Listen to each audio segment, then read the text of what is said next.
So thank you so much for coming to the University of Cincinnati, honoring us with your presence, and watching Ralph David Abernathy graduate. And we're looking forward to your commencement address. Can you give us a preview of what you're going to talk about?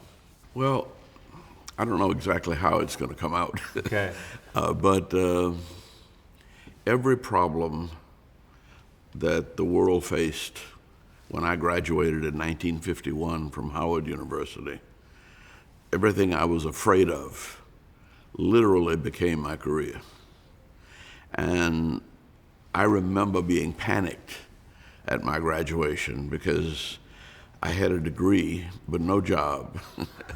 I didn't think I knew what life was all about. And yet everything has worked out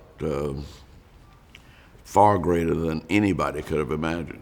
Obviously, we have had some challenges as a nation over the past couple of weeks with Ferguson and some of the criminal justice decisions. Can you tell us a little bit about your perspective on that relative to what you experienced? My perspective on that is it's not about race. It's basically economics. It's the lower middle class and an underclass. And they're taking out their frustrations on each other. We took that head on in Atlanta, and we ended up with a racially balanced police force, particularly with 30% women. And we found that women were better at crime prevention. They were more sensitive to the vulnerabilities of citizens, and they made great officers. They used their brains instead of the brawn. Yeah. And we also increased police salaries by 75% in the 8 years. And the reason for that was that all of the problems of the world get dumped on teachers every Monday morning and policemen all week long. And we need to invest in teachers, in law enforcement officers, in nurses and hospital workers, the basics of our society, laborers who are doing the infrastructure to our water systems. And right now, those are the people who are falling back. Well, that was sort of your raison d'etre from the very beginning when you were a pastor, that you really focused on nonviolence. Well, and that's the other thing I would say in facing the world, violence begets violence. And the only solutions to our problems are finding a way to, I call it the politics of respect. And that's nonviolence. But people have a negative attitude toward, they always say, if somebody hits me, I'm going to hit them back.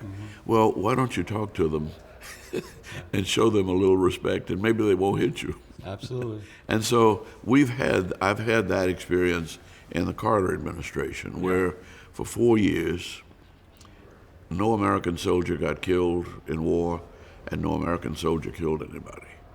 And it was basically because of what we call the politics of respect.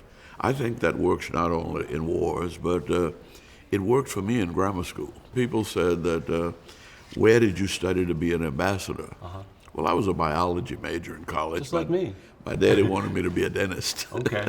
And I said, but to get out of my elementary school, which was a poor neighborhood public school called the Bucket of Blood, and then I lived in a neighborhood, my home neighborhood was mixed racially with an Irish grocery store, an Italian bar, and the headquarters of the Nazi Party was on the next corner. Oh my goodness. 50 yards from where I was born, amazing. People were hailing Hitler.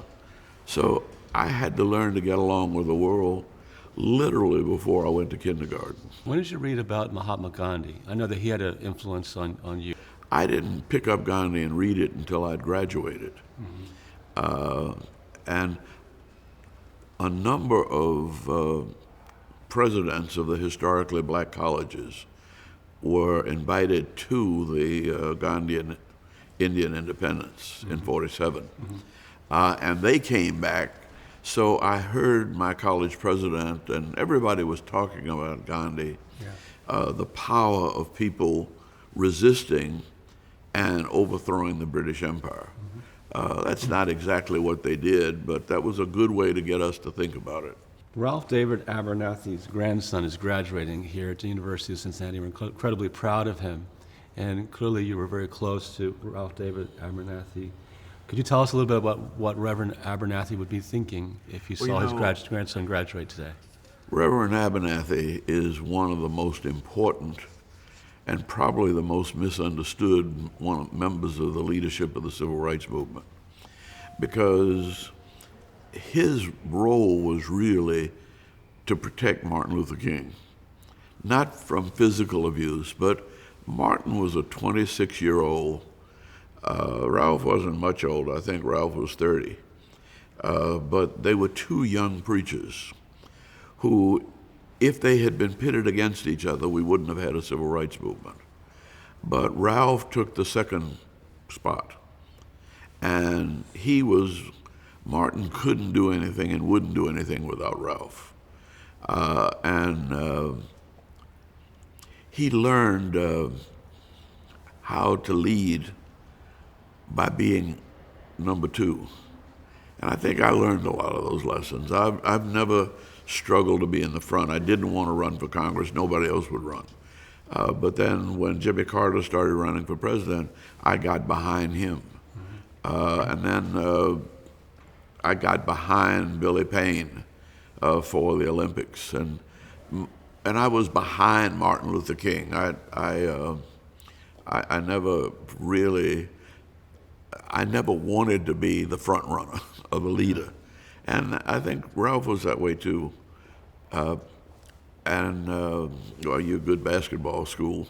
I always saw my role as more like a point guard. Okay. Where I saw to it that other guys got the shots and the publicity, and I just distributed the ball and hustled for the rebounds off the ground because I couldn't jump. I was so short, but anything on the ground I'd get.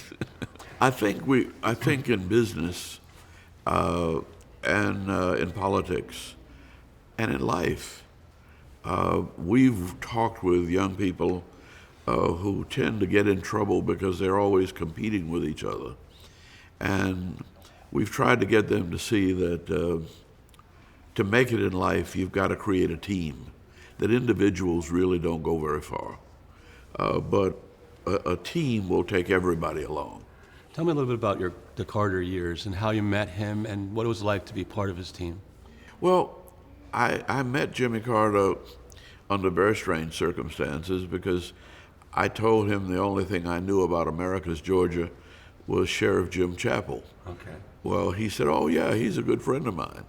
Well, Dr. King said Jim Chappell was the meanest man in the world because when we went to jail, they went to jail on a cool March day. I mean, it was a hot day, but the temperature dropped at night.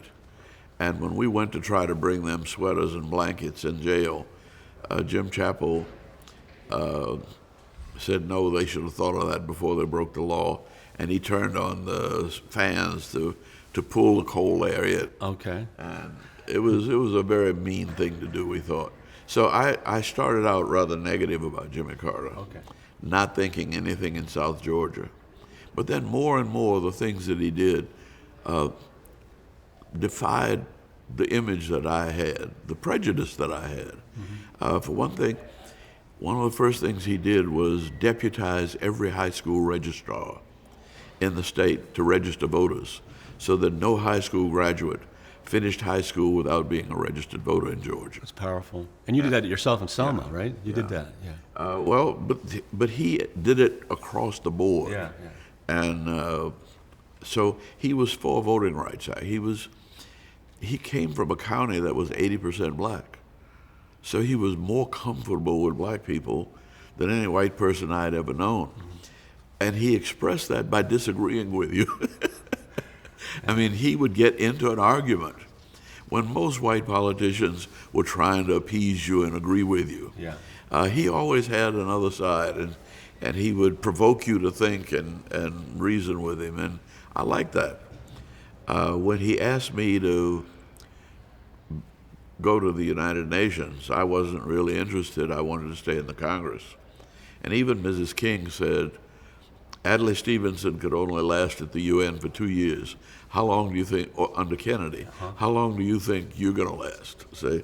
And I said, well, I'll do better than Stevenson. So I made it just about 3 years, 1 month short of 3 years. But it was a high-pressure environment where he encouraged me to challenge the status quo. He started out by giving me a note saying, I want you to go to Africa and ask African leaders what they expect of this administration. Mm-hmm.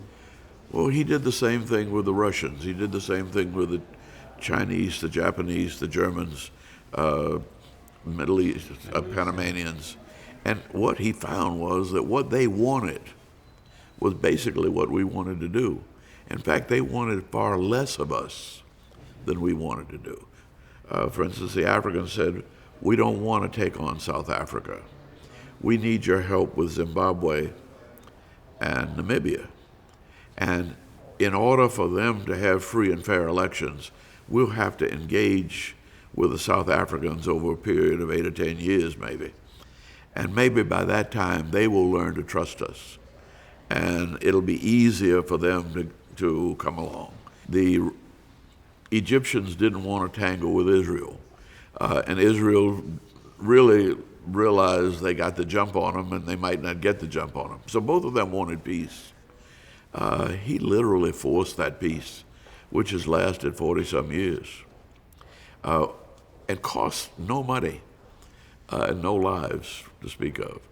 And as compared to, say, spending $6 billion a month in Iraq for 9 years and then coming out with more chaos and confusion than we had before we started. Yeah. Tell me a little bit about Martin Luther King. What's your fondest memory of him? Well, you know, there's a Selma movie coming out, which is really very good. And when Oprah asked me what did I think, I said, it's absolutely on target. I said, but the only one thing you couldn't get in 2 hours was that as bad and as rough as all this was, we had a lot of fun. And mostly because both Martin and Ralph had a great sense of humor. And they were always picking on each other and always picking on us.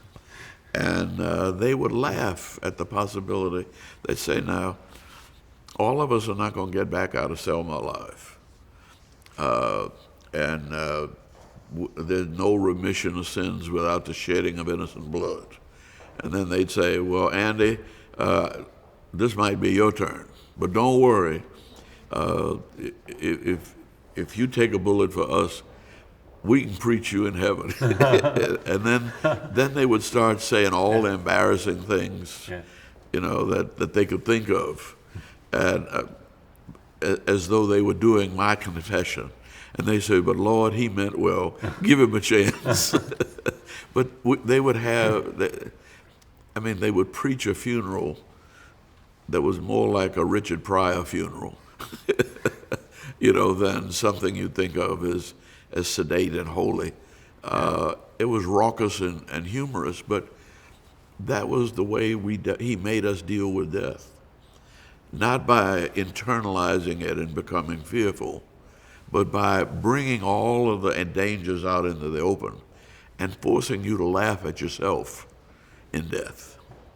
And I don't know that he thought through that or whether that was just instinctive and it was part of the camaraderie of the movement. But we enjoyed it. And I think I can remember riding across the state of Mississippi and we hadn't had anything to eat. The three of you? Well, there were about five or six of us, right. 2 cars. And we finally got to a catfish farm. And they laid out platters of catfish. And, you know, with 8 or 10 catfish on each platter. And I think I ate 1 and that was all, but I think Martin ate 2 and Ralph ate 3. And each, you know, in the whole time, kidding each other about how we were about to starve and how the the people in Mississippi were noted for hospitality, but we've been all over Mississippi, and you're the first ones to give us something to eat. And they made a joke out of just about everything from life to death. Tell me a little bit about the women in your lives. So Coretta Scott King had an impact on you. Well, you know, the amazing thing is that Coretta and Juanita and my wife Jean all grew up in the same county in Alabama. I didn't know that. Yeah. Were they friends? Jean and Coretta were, I'm not sure that they met Juanita until later on, but Jean and Coretta went to the same high school. But all of them had had more difficult racial experiences. It's very hard being a beautiful black woman in the South. You had no rights. You could be harassed, you could be raped, you could be, jeered at, called names, and you had no recourse.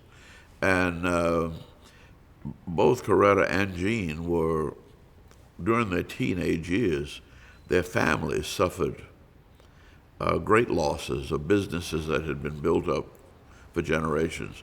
Coretta's had a trucking company, a logging sawmill, and a grocery store were all burned down or damaged. And so they were angry with the white community.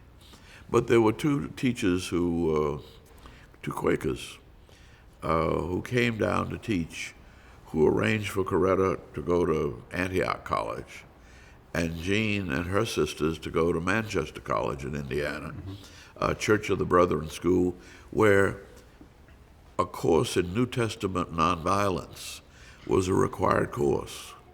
So they knew more. In fact, it was not until I came in contact with the Church of the Brethren that one of the young ministers gave me a copy of Nehru's book on Gandhi. So they were much more comfortable.